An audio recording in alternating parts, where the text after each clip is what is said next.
Good, y'all. Dr.Trehunna. Let's get walking. Y'all know the vibe. All right. So because the weather finally break in the springtime, if you have the opportunity to do your cardio outside, please make sure you do so. Your future body's gonna thank you. You walking outside allows your body to receive some vitamin D, which helps lower your inflammation, and it also helps your body produce nitric oxide, which is gonna allow your body to lower its blood sugar levels and your blood pressure. Okay. The more blood sugar you have in your system, the higher your blood pressure. So if you're getting some vitamin D, which literally helps your body, once again, produce nitric oxide, it's gonna help dilate your vessels. So you're good to go, all right? Simple. But this video is not on vitamin D, all right? What I wanna talk about is autophagy, okay? What are the benefits of autophagy and how you can activate it, all right? So once again, autophagy means auto, which is self, and phagy, which is eating, self-eating. So what your body does is when you're in a fasted state or in a state where there's not a lot of nutrients available, your body's gonna start breaking down its own fat, right? But also gonna start breaking down old cells and old proteins that's not really doing its job efficiently, okay? So for instance, kind of like at work, after you've been working 7 to 8 hours, you're tired as hell. So that's when they have somebody else coming in right after you who is fresh, who probably been sleeping all day or who's been, not been doing too much activity all day. That way they're gonna replace your job, and now the whole operation is working efficiently once again. Like you're not missing a step. The same thing applies to the human body. Once you induce autophagy in the human body, which means once again, you're kind of somewhat in a fasted state because you're not eating, right? Your body's gonna replace old cells, old proteins, and make better ones, all right? So here are a couple ways how you can induce autophagy without doing a 48-hour fast or a 72-hour fast, because that's what a lot of people know how to already activate it. You can kind of maintain autophagy state while eating. It's just about what you do decide to eat, all right? So first things first, what you can do to induce autophagy is to make sure you're working out, all right?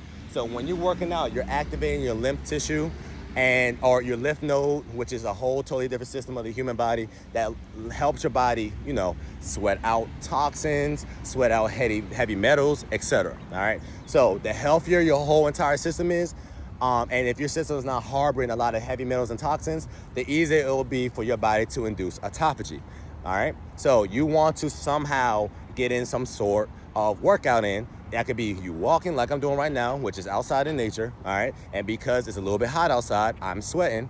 Or it can be you actually moving some muscles with resistance training, all right? So keep in mind that resistance training is the most superior form of training. If you can only pick one, you only had 60 minutes to do one or the other, you going for a run, you going for a walk, or you doing resistance training, believe it or not, resistance training will win every single time.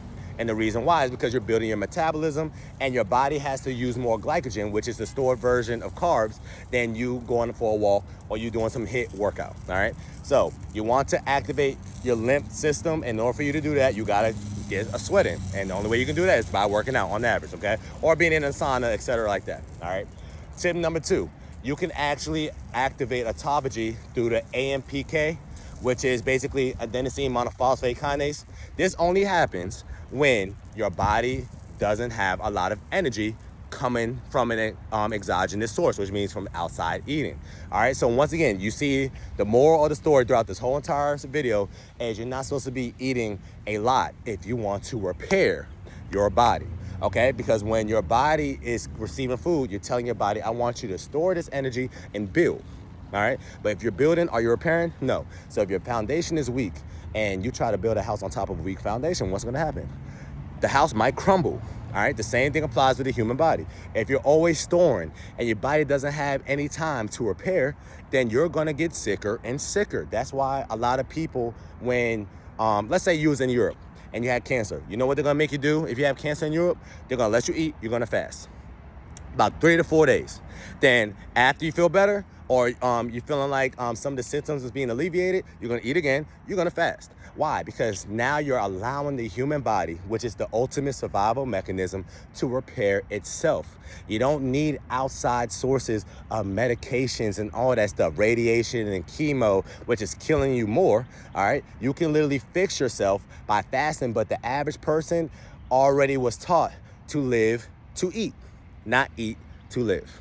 All right. So when you're sick, if you're having health complications, if you're having some pathogens or bacteria, you're dealing with a virus, you're dealing with a cold, the best way to get rid of that thing is through autophagy, which means you have to somewhat be in a fasted state. You don't got to do a 40-hour fast, but you got to be in a fasted somewhat state. All right. So tip number 2, which is something that I do all the time anyways, is you want to do some form of intermittent fasting. All right. So even though I'm already at my goal weight, the reason why I do intermittent fasting is not for me to kind of like maintain a healthier body composition. It's the fact that intermittent fasting is one of the best things for you to do to keep your immune system prime and robust. All right. And once again, the only way you can do intermittent fasting is you got to give yourself some time to not eat throughout the day. So my intermittent fasting window is from 2 to 8, which is a 6-hour window, right? Now, the average intermittent fasting protocol wants you to do 8 hours, so 2 to 10. So you can do a 2 to 10 window, especially if you're somebody who's not trying to lose weight, right? But if you're somebody who not only wants to lose weight, but want a better immune system, you're somebody that always getting sick, right? Then it will behoove you to do a smaller window. So let's say a 4-hour window or a 6-hour window, okay? So you could do intermittent fasting for you to induce autophagy. You could be working out more to induce autophagy. Once again, resistance training is more superior than you going for a walk or you doing a whole lot of cardio, right? Tip number 3, you can also activate it through some sorts of spices, little things like that, like turmeric or green tea or ginseng and little things like that. And the reason why is because it's gonna basically help stimulate your adrenaline and epinephrine, which is basically, your fight or flight system, long story short.